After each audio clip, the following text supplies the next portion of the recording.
स्वागत है दोस्तों आपका टीचर्स एकेडमी के यूट्यूब चैनल टीचर्स मंत्रा में। और हम यहाँ बात करेंगे tier third exam SSC CGL के बारे में। एसएससी सीजीएल टीयर थर्ड के अंदर आपको जो एक डिस्क्रिप्टिव का पेपर लगता है, उस डिस्क्रिप्टिव के पेपर के अंदर आपको एक लेटर लिखना होता है और एक आप एस्से लिखना होता है। और यहाँ पर हम इसी से रिलेटेड कुछ डिस्कशन करेंगे जिससे कि आपका पेपर बहुत अच्छे से जाए और आप उसको बहुत बखूबी तरीके से सिस्टमेटिक वे में प्रॉपर तरीके से चीज़ों को मैनेज कर पाएँ और अपना लेटर और ऐसे अच्छे से लिख पाएँ। Details regarding SSC CGL tier third exam, जिसके अंदर हम आपको बता दें कि आपका एक निबंध आएगा या एक ऐसे आएगा जो आपको 250 वर्ड्स में लिखना होगा, एक आपका लेटर आएगा जो आपको 150 वर्ड्स में लिखना होगा। इन दोनों का जो लेवल होगा वो लेवल आपका 12th लेवल रहेगा या 10+2 बेसिस पे होगा। मतलब स्टैंडर्ड की अगर हम बात करें तो 10+2 या 12 लेवल का स्टैंडर्ड होगा। जो लिखने का जो शब्दों की जो एक क्वालिटीज़ है वो क्वालिटी 12 बेसिस पे होगी। टोटल मार्क्स ये टोटल मिला के 100 मार्क्स का होगा। 100 मार्क्स के अंदर अगर हम बात करें तो इनका जो डिवाइडेशन है वो एग्जैक्टली एसएससी में या स्टाफ सिलेक्शन कमीशन ने बिल्कुल अच्छे से एक्सप्लेन नहीं किया है या इसको प्रेस रिलीज के जरिए अवेयर नहीं कराया है कि कौन सा कितने मार्क्स का होगा। ये हो सकता है कि ऐसे का वेटेज ज़्यादा हो या दोनों का वेटेज इक्वल हो, 50-50% हो। ये वेटेज प्री डिसाइडेड नहीं है, लेकिन ये ज़रूर है कि टोटल मिला के ये 100 मार्क्स का होगा। ड्यूरेशन की अगर हम बात करें तो टोटल मिला के 60 मिनट का होगा। लैंग्वेज आप दोनों भाषाओं में से किसी भी भाषा में लिख सकते हैं, चाहे तो इसे इंग्लिश में आप प्रेफर करना चाहे तो इंग्लिश में लिख सकते हैं पूरा का पूरा, और चाहे तो हिंदी में लिखना चाहे तो हिंदी में लिख सकते हैं। अगर हम बात करें सिर्फ ऐसे की, तो ऐसे के अंदर आप मानिएगा कि मिनिमम जो और लेटर की, तो मिनिमम जो लेटर और ऐसे के अंदर आपको मार्क्स लाने होते हैं वो 33 पासिंग मार्क्स लाने होते हैं। 33% आपको लाने ही होंगे, तब जाके आपका टीयर जो 3 है या फेज 3 है ये आपका क्वालिफाई होगा। अगर 33% से कम मार्क्स अगर आपके आ रहे हैं लेटर और ऐसे में, भले ही आपका कितना अच्छा मार्क्स क्यों ना हो, टीयर फर्स्ट और टीयर सेकंड में आप डिस्क्वालीफाई हो जाएंगे। तो आप ये बहुत अच्छे से ध्यान रखिएगा कि आपको 33% मिनिमम लाना कंपलसरी है, तो आपको 33% मिनिमम लाने ही होंगे। ओके, अगेन हम इस चीज़ को थोड़ा सा रिपीट कर देते हैं कि आपको एक लेटर आएगा, एक ऐसे आएगा। ऐसे आपको 250 वर्ड्स का होगा, लेटर आपका 150 वर्ड्स का होगा, 12th लेवल या 12th स्टैंडर्ड का होगा। टोटल मार्क्स 100 मार्क्स का होगा। 100 मार्क्स में से हो सकता है कि ऐसे का वेटेज ज़्यादा हो सकता है कि दोनों का वेटेज इक्वल हो, जो पहले की प्री डिसाइडेड नहीं है।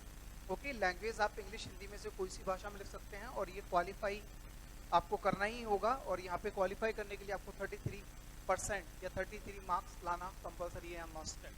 ओके, अब हम बात करते हैं यहाँ पे निबंध की सबसे पहले फर्स्ट ऑफ ऑल। इसके बाद में हम लेटर की भी बात करेंगे आने वाली वीडियोज़ में। कोई भी निबंध अगर हम लिख रहे हैं तो जैसा कि यहाँ पे निबंध के अंदर बताया गया है 250 वर्ड्स।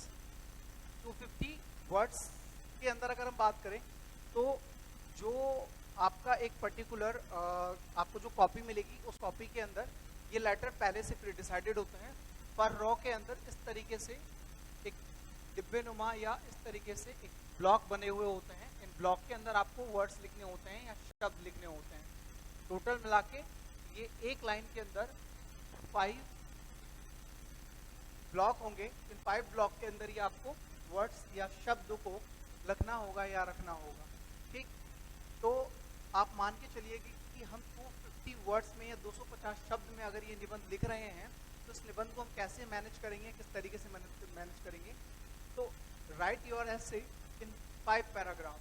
कि कोई भी निबंध आप लिख रहे हैं, चाहे वो पॉल्यूशन से रिलेटेड हो, चाहे वो एजुकेशन से रिलेटेड हो, या बेटी बचाओ या बेटी पढ़ाओ, या सरकार की किसी भी तरीके कोई स्कीम हो उससे रिलेटेड है, या फिर वो कंप्यूटराइजेशन या डिजिटलाइजेशन या डिमोनेटाइजेशन, या फिर वो इकोनॉमी से रिलेटेड, या फिर वो पॉलिटी से रिलेटेड, या फिर वो करंट अफेयर से रिलेटेड, या कोई इंटरनेशनल मूवमेंट या समिट या किसी भी पर्टिकुलर टॉपिक से रिलेटेड होगा, उस आप पर्टिकुलर निबंध को या पर्टिकुलर एक ऐसे को आप क्या करें, टोटल मिला के 5 पैराग्राफ में डिवाइड कर दें। ये 5 पैराग्राफ में डिवाइड करने के लिए हम इसलिए बोले हैं कि अगर आप इसको पहले से ही 5 पैराग्राफ में या 5 पैराग्राफ्स में डिवाइड कर लेंगे तो आपके लिए लिखना बहुत इजी हो जाएगा और आप बहुत अच्छे से शब्दों को या अपने शब्दों के जरिए इस निबंध को एक्सप्लेन कर पाएंगे। ओके, तो each paragraph should B of 50 words, मतलब एक पैराग्राफ को अगर हम बात करें तो हम 50-50 शब्दों के अंदर बांट दें तो हमारे लिए थोड़ा सा इजी हो जाएगा कि 250 शब्द के अंदर। इसलिए दोस्तों एक चीज़ हम आपको पहले ही क्लियर कर दें, यहाँ पर एक पर्टिकुलर रॉ नहीं होती, ऐसे लाइन नहीं होती कि आप लाइन के अंदर जितने चाहे उतने शब्द लिख दें या थोड़ा कम चल जाएगा या थोड़ा ज़्यादा चल जाएगा। वो हम पहले ही आपको डिसाइड कर दिए हैं या पहले ही बता दिए हैं कि इस तरीके से ब्लॉक बने हुए होते हैं। ना तो 250 से ज़्यादा लिख पाओगे, कम भले ही लिख दो, लेकिन कम लिखने का कोई मतलब नहीं है, क्योंकि कम लिखिएगा तो जाहिर सी बात है आपके मार्क्स पे आके इफेक्ट पड़ेगा, मार्क्स कम होंगे, उसका कोई मतलब ही नहीं है। इसलिए पहले से हम आपको बता दिए हैं कि इस तरीके के ब्लॉक बने हुए होंगे और ब्लॉक का मतलब है टोटल आगे 250 वर्ड्स, मतलब 250 शब्द। तो आपको अपने किसी भी एक वाक्य को या किसी भी एक लाइन को आप पर्टिकुलर इतने अच्छे से एक्सप्लेन कर पाएँ कि इन बने हुए ब्लॉक के अंदर आप वर्ड्स बहुत अच्छे से रख पाएँ। ठीक, तो हमने बताया कि जैसा कि 250 वर्ड्स में आपको ये पर्टिकुलर पूरा निबंध लिखना है और इस निबंध के अंदर आपको 5 पैराग्राफ बना देने हैं और 5 पैराग्राफ के अंदर each paragraph should B of 50 words. एक पैराग्राफ के अंदर आप 50 वर्ड सेलेक्ट कीजिए और 50-50 वर्ड सेलेक्ट अगर आप करिएगा तो टोटल मिला के 5 पैराग्राफ के अंदर आपके 250 वर्ड्स कंप्लीट हो जाएंगे। ओके, तो अब हमने ये जो टोटल मिला के 5 पैराग्राफ्स बनाए हैं, इन 5 पैराग्राफ्स के अंदर हम पैराग्राफ्स को कैसे एक्सप्लेन करेंगे। तो जो फर्स्ट पैराग्राफ आपका होगा वो शुड बी इंट्रोडक्शन। कोई भी टॉपिक या किसी भी टॉपिक से रिलेटेड आपसे जो वो निबंध लिखने के लिए बोल रहा है तो आप सबसे पहले उसका इंट्रोडक्शन दीजिए। दोस्तों ये आपने बहुत बचपन से भी लिखते आ रहे हो, इसे हम प्रस्तावना के नाम से जानते हैं। तो आप फर्स्ट ऑफ ऑल उस टॉपिक से रिलेटेड जो उसका इंट्रोडक्शन है या उससे रिलेटेड जो जानकारी है जो कॉमन है उसके बारे में आप पूरे अच्छे से लिखो। तो फर्स्ट पैराग्राफ आपका हमेशा कैसा होना चाहिए, इंट्रोडक्शन से रिलेटेड होना चाहिए या उससे संबंधित जो जानकारी है या बेसिक है उससे संबंधित होना चाहिए। तो फर्स्ट पैराग्राफ में आप इंट्रोडक्शन देंगे या प्रस्तावना लिखेंगे, बाकी बचे आगे के जो पैराग्राफ है उनको अपन कैसे एक्सप्लेन करेंगे कि सेकंड नंबर का पैराग्राफ, थर्ड नंबर का पैराग्राफ और फोर्थ नंबर का पैराग्राफ। जैसा कि हमने आपको बताया कि आप जो 5 पैराग्राफ बनाएंगे, 5 पैराग्राफ में पहला पैराग्राफ हो गया आपका introduction, second, third and fourth paragraph should be body of the essay. मतलब कि जो एक पर्टिकुलर एसे का जो स्ट्रक्चर होगा वो स्ट्रक्चर स्टार्ट होगा इंट्रो से और सेकंड, थर्ड एंड फोर्थ में उससे रिलेटेड जो भी अवेयरनेस है या उससे रिलेटेड जो भी आपके पास में जानकारियां हैं उन जानकारियों को आप बहुत अच्छे से एक्सप्लेन करेंगे। एंड नंबर ऑफ जो 5th पैराग्राफ होगा वो should be conclusion. Conclusion means कि फाइनली कि आप इस पर्टिकुलर जो आपने इंट्रो और बॉडी ऑफ द एसे के अंदर जो आपने लिखा है सब कुछ, उससे रिलेटेड जो बेसिक समरी है उस समरी को आप कंक्लूजन में एक्सप्लेन करेंगे और कंक्लूजन को पढ़ने के बाद में जो भी इसको या इस कॉपी को जो चेक करेगा पर्सन वो बहुत अच्छे से समझ जाए कि आखिरकार आप कहना क्या चाहते हैं और आपकी बातों का मतलब क्या निकल रहा है।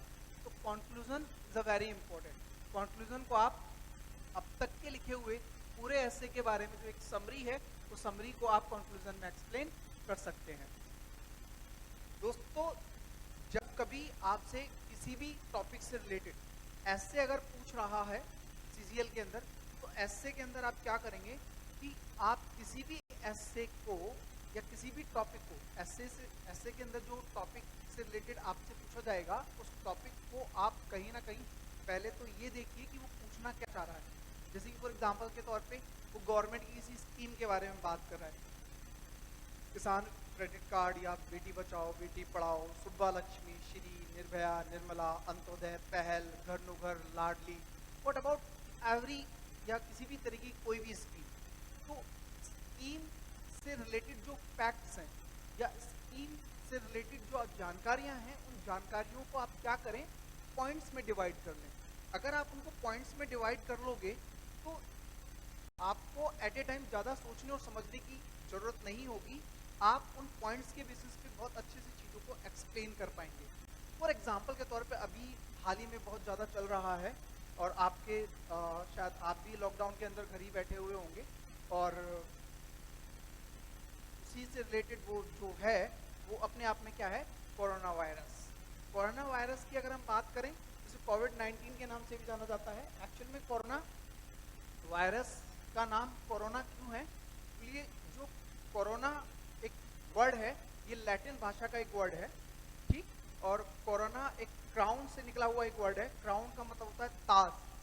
अपना जो हेयर होता है ना, बाल, इस बाल का मतलब ये मान के चलिए कि इतना सूक्ष्म, इतना स्मॉल, इतना माइक्रो लेवल पे होता है, इससे 60 टाइम स्मॉल होता है कोरोना वायरस, ओके।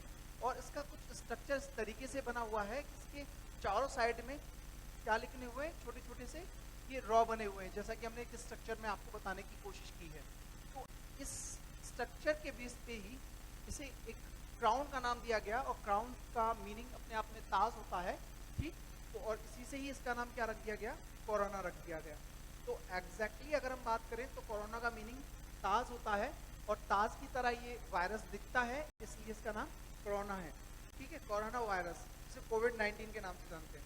अब कोरोना से रिलेटेड जैसा कि अब लेटेस्ट है, करंट है, वुहान में ये सबसे पहले पाया गया, 60 के दशक के अंदर सबसे पहले इसकी जानकारी मिली। फिर अगर हम बात करें तो अभी प्रेजेंट टाइम में यूएसए, ब्रिटेन, इंडिया, बाकी के टोटल मिला के लगभग 70 देश ऐसे हैं जो कि इस महामारी से जूझ रहे हैं। और इस महामारी के बारे में आप सुबह से लेकर शाम तक में news channels, YouTube, Facebook, social media sites, इन सब पे बहुत तरीके की जानकारियाँ देख रहे हैं, ठीक। तो कहीं ना कहीं उन न्यूज़ से या उन जानकारियों से आपके पास में फैक्ट्स जो हैं कोरोना से रिलेटेड या इस वायरस से रिलेटेड, वो कलेक्ट ऑलरेडी हो गए होंगे या आपके पास हो रहे होंगे, ठीक है। तो वो मेरे को ज़्यादा एक्सप्लेन करने की ज़रूरत नहीं है। बाकी अगर हम बात करें तो अगर कोरोना वायरस से रिलेटेड अगर आपसे ऐसे पूछा जाता है तो आप क्या करेंगे कि कोरोना वायरस से रिलेटेड आप कुछ फैक्ट्स बना लेंगे या कुछ एक पर्टिकुलर टॉपिक बना लेंगे, पॉइंट्स बना लेंगे, और उन्हीं पॉइंट्स के जरिए आप पर्टिकुलर ऐसे को एक्सप्लेन कर पाएंगे। फॉर एग्जाम्पल कि जैसे कि हम पहले आपको बताया कि आपको इंट्रोडक्शन देना है, दैट मीन्स प्रस्तावना, ठीक। फिर आप बता सकते हो कोरोना वायरस क्या है और कोरोना वायरस क्या है, इससे बीमारी के लक्षण क्या क्या हैं, और फिर बता सकते हैं कोरोना वायरस से का संक्रमण हो जाए तब क्या क्या करना चाहिए, क्या इससे बचाव के उपाय हैं, कोरोना से खतरा कैसे कम किया जा सकता है, और इससे होने वाले संक्रमण को फैलने से कैसे रोका जा सकता है, और कोरोना का जो प्रभाव है वो किस किस तरीके से कैसे पड़ा, और कोरोना अगर कंट्री के ऊपर इस तरीके से होता है इससे इकोनॉमी पे क्या फर्क पड़ेगा, ह्यूमन नेचर पे क्या इफेक्ट पड़ेगा, और कंट्रियों के डेवलपमेंट पे क्या फ़र्क पड़ेगा, इससे रिलेटेड जो फैक्ट्स हैं आप बहुत अच्छे से एक्सप्लेन कर सकते हैं अपने निबंध के अंदर। तो कहने का मतलब हमारा सिंपल सा इतना सा है कि कोई भी टॉपिक अगर आपको दिया जाए तो सबसे पहले आप उसके पॉइंट्स क्रिएट कर लें या पॉइंट्स बना लें, और उन पॉइंट्स के ज़रिए ही आप उस पर्टिकुलर टॉपिक को अच्छे से एक्सप्लेन कर पाएंगे। आज की इतना काफ़ी, बाकी के आगे की क्लास में हम इसी से रिलेटेड या टियर 3 से रिलेटेड और वीडियोज़ आपको ऐसे ही देते रहेंगे। आप बने रहिएगा टीचर्स अकेडमी के यूट्यूब चैनल टीचर्स मंत्रा। धन्यवाद।